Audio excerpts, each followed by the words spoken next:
नमस्कार.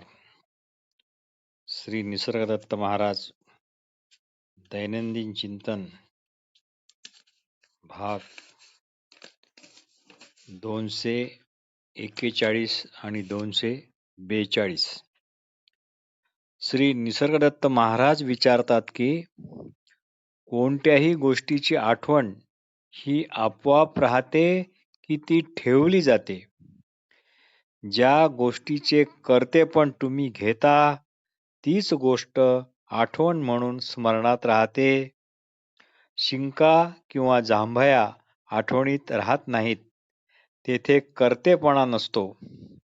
आल्या म्हणजे त्या आल्या, आल्या म्हणजे त्या कराव्याच लागतात. कर्तेपणा नाकर्तेपणाचा तेथे काही प्रश्नच येत नाही. पण कोणतीही गोष्ट मुद्दाम केली तर ती आतल्या केमिकलवर कोरल्या जाते.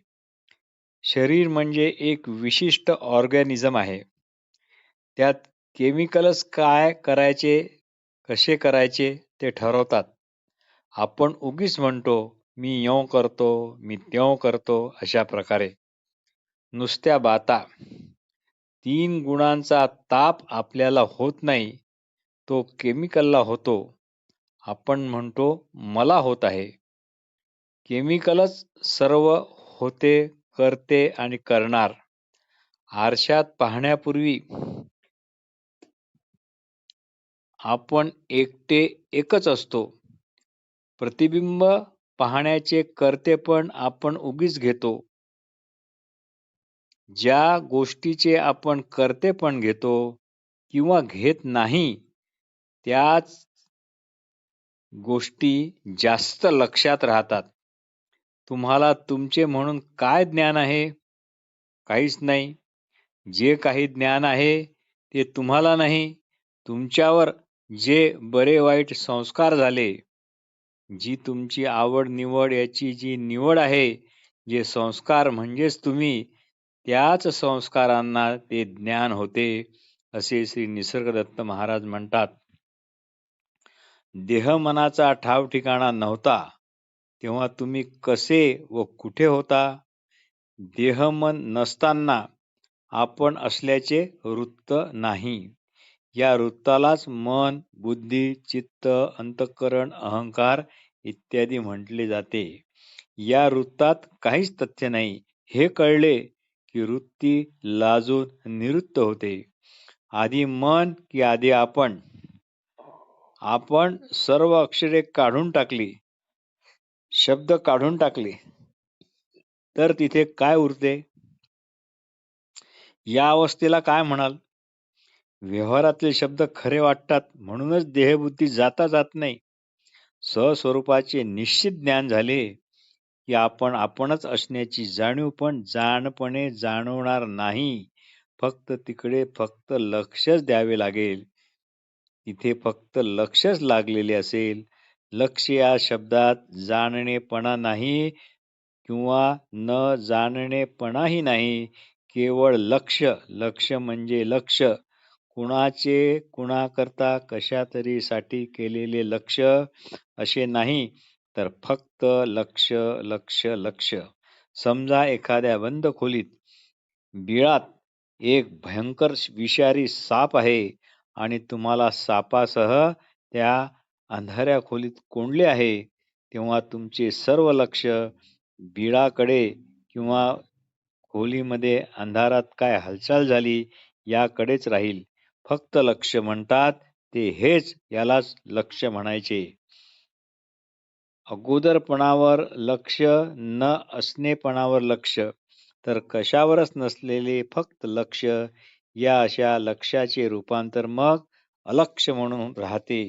म्हणजे आता लक्षावर लक्ष देण्याचे काम नाही, म्हणून अलक्ष म्हणजेच अलख, म्हणजेच अलख निरंजन, एकच असे जे अलख निरंजन आहे तेच निज स्वरूप, यालाच मूळ सनातन होऊन राहणे म्हणतात. श्री निसर्गदत्त महाराज म्हणतात, असे जेव्हा असंग व्हाल तेव्हाच दया तुमच्यातून वाहू लागेल. कुणावर दया करण्याचे काम राहणार नाही. म्हणजे तुम्ही दयावान नसणार, तर फक्त दयाच असणार. म्हणून दयावान, दयाळू नका होऊ, तर दया असा. ज्ञानी नका होऊ, तर ज्ञान असा. आपण उगा आहोत हे जोपर्यंत कळते, तोपर्यंत ध्यान लागलेले नाही. संस्कार व मन हे एकच आहेत. संस्कार असतील तरच मन. जी गोष्ट माहीत नाही त्या गोष्टीचा म्हणजे जी गोष्ट माहीतच नाही त्या गोष्टीचा मन कधीच विचार करू शकत नाही, हे पक्के लक्षात ठेवा. भाग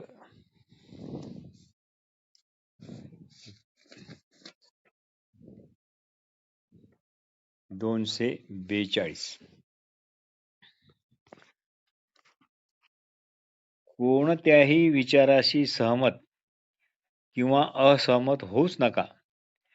त्याच्याकडे लक्ष देऊच नका. त्याला ताब्यात आणण्याचा प्रयत्न करू नका, म्हणजे नियंत्रक होऊ नका.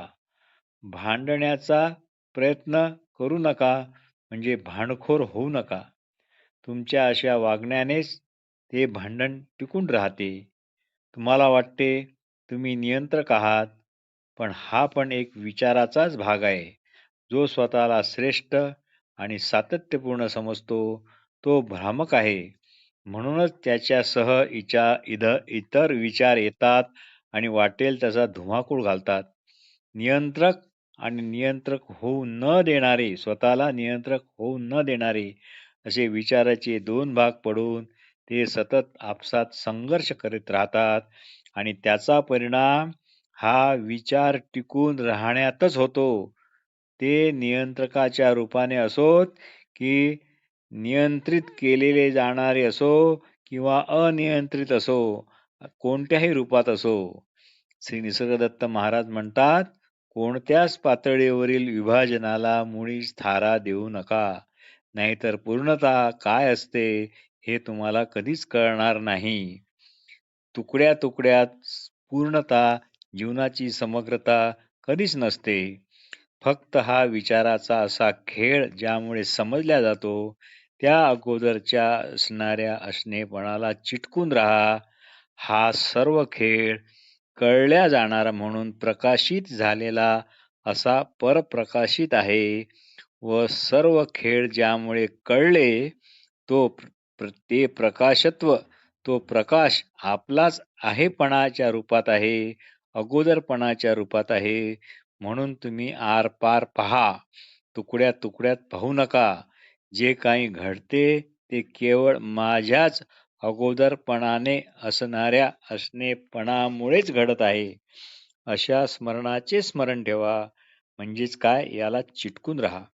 आपण आहोत याचे स्मरण देण्याकरताच भल्या बुऱ्या घटना होत राहतात, घडत राहतात. तुमचे स्मरण तुम्हाला देण्याकरता त्या आहेत असे समजून आपल्याकरता त्याचा फायदाच करून घ्या. तुम्ही विचार थांबवणारे होऊ नका, तर त्यात रस न घेणारे व्हा. गोल कड्या असतात, जर त्या आपल्या हुकात अडकून अडचण आणत असतील तर गोल कड्याशी भांडत राहू नका. आपला हुकच सरळ करा. न रहेगा बास न बजेगी बासरी. जुन्या काळात असा पाण्यात पडलेली बादली काढण्याकरता असंख्य हुक असलेला लोखंडाचा एक गळ मिळत असे. गळ आत सोडला की विहिरीच्या तळाशी फिरवा केली की एखाद्या हुकात बादलीचा अर्धगोलाकार कडी त्यात अडके आणि गळ ओढला की बादली हजर असो. हाच दृष्टांत श्री महाराजांनी दिलेला आहे. म्हणून आपले सर्व हुक सरळ करा, म्हणजे मग तुम्हाला काहीच पकडणार नाही आणि तुम्हीच काही पकडू पण शकणार नाही. लाभासाठी चालणारा जीवनक्रम आणि फायद्याचा परिणाम शोधण्याची सवय थांबवा. प्रयत्न रहित व्हा. लोकांना नेहमी वाटते की स्वरूप ज्ञानाकरता काही अटी वगैरे ह्या असाव्यात, पण तशा काहीच नाहीत. कारण आपण जर मूळचे अगोदरपणाने आहोत, तर मग मुद्दाम करण्यासारखे आता काही नाही आणि मुद्दाम सोडण्यासारखे पण आता काही नाही.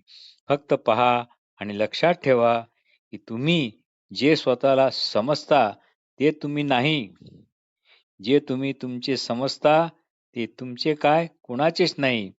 पूर्णत्वाकरता काही अशी पूर्ण केल्या पाहिजेत हा तुमचा भ्रम आहे. पूर्णत्वाकरता काही अटी पूर्ण केल्या पाहिजेत हा तुमचा भ्रम आहे. त्यामुळे प्रयत्नातच तुम्ही अधिकाधिक गुरफटत राहाल. आपले अगोदरचे असणे पण हे जाणीवीच्या क्षेत्रातील नाही, एवढेच करणे पुरेसे आहे. या बाबतीत चिंतन मनन केले नसेल तर ते करा. श्री निसर्गदत्त महाराज बोलतात, या बाबतीत नुसते एकदाच माझे बोलणे ऐकून भागणार नाही. जीवनाचे वारे पाऊस झेलण्यातच